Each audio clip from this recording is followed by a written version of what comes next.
prevailing narrative is a lie. The public is conditioned to look for missiles in the sky, for kinetic fire. This is a fatal miscalculation. The primary vector of a systemic attack will not be a sound. It will be a sudden, catastrophic silence.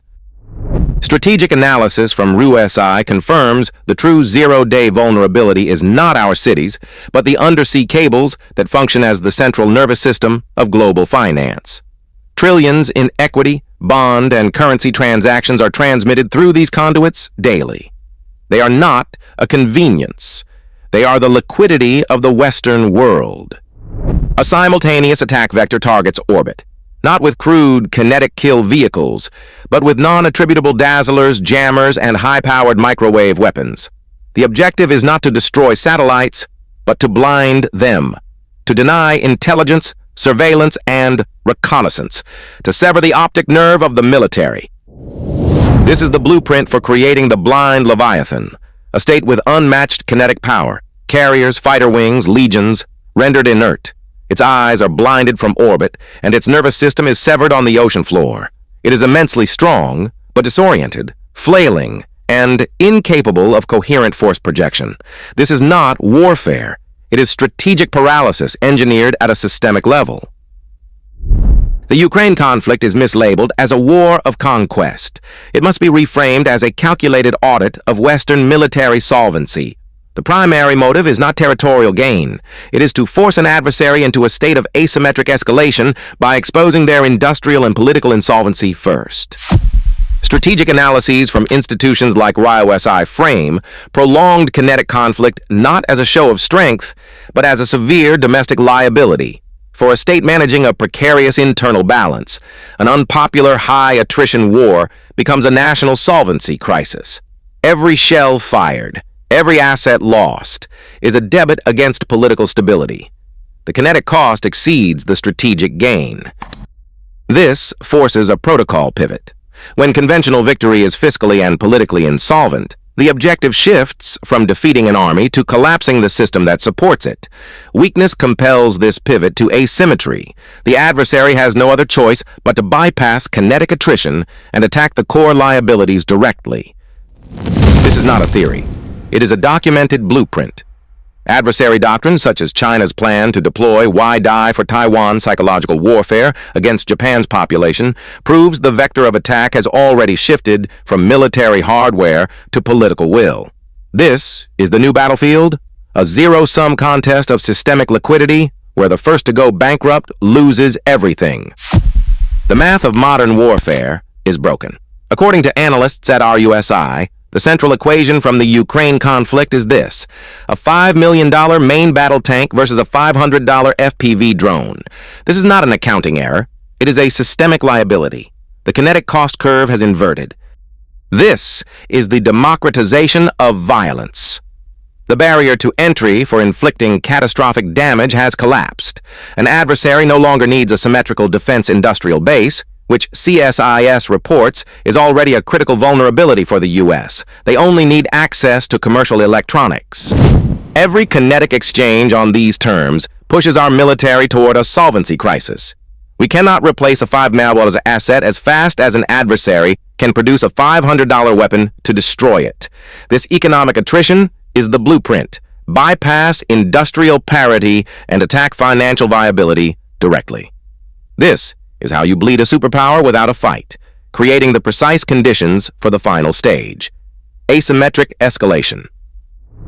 The 21st century battlespace is not a border. It is a global network of systemic liabilities. Adversaries are not massing for a frontal assault. They are staging operations in what strategic planners call gray zones, proxy laboratories for non-kinetic warfare. Regional instability is the primary vector. Reports of political fractures in Western allies like Canada or warnings of supply chain nationalization in places like South Africa are not isolated news items. They are symptoms of a coordinated strategy. They are cultivated environments designed to stress test our alliances and sever our industrial lifelines. CSIS analysis is irrefutable. Our defense industrial base is critically dependent on strategic resources we do not control. Source number 2. These gray zones serve as the perfect staging ground to interdict those supply chains and hollow out our military solvency before a single shot is fired. This is the blueprint. Use proxy environments to beta test attacks on political will and logistics. It mirrors the exact psychological warfare doctrine China intends to use against Japan, attacking the rationale for alliance itself, source number 1. The objective is not to win a war on the battlefield, but to make our capacity to wage one mathematically insolvent from the start. The final systemic liability is not in a supply chain, but in the command chain. The protocol is known as launch on warning. It is not a policy of aggression, it is a mathematical function of time and distance. Intercontinental ballistic missiles reduce decision-making from hours to minutes. There is no time to confirm an impact. The decision to retaliate must be made while enemy warheads are still in mid-flight, based solely on what the sensors report. This creates the protocol's primary vulnerability, the fog of digital war. As analysts at CSIS have modeled, an adversary does not need to expend a single kinetic warhead. They only need to attack the data. A sophisticated cyber attack can blind early warning radar systems, or, more critically, inject false positives, spoofing the launch of an entire enemy arsenal. The commander is now blind. The screens show total annihilation is 12 minutes away. Is it real, or is it a digital ghost? The doctrine of launch on warning forces a binary choice. Waiting for confirmation guarantees decapitation if the attack is real. Launching on bad data initiates global thermonuclear war. Because our conventional solvency is compromised, as proven by the attrition rates in Ukraine, source number 4, we cannot absorb a first strike. The system is therefore engineered to fail into one state: launch. It is the final leverage of a power facing a checkmate scenario. The initial protocol is not kinetic. It is a calibration shot designed to test systemic liabilities. The lessons from Ukraine demonstrate that the kinetic cost of attrition is unsustainable for the West. Adversaries understand this. Their blueprint, evidenced by psychological warfare doctrines, is to bypass direct confrontation and target the true center of gravity: logistics, finance, and political will.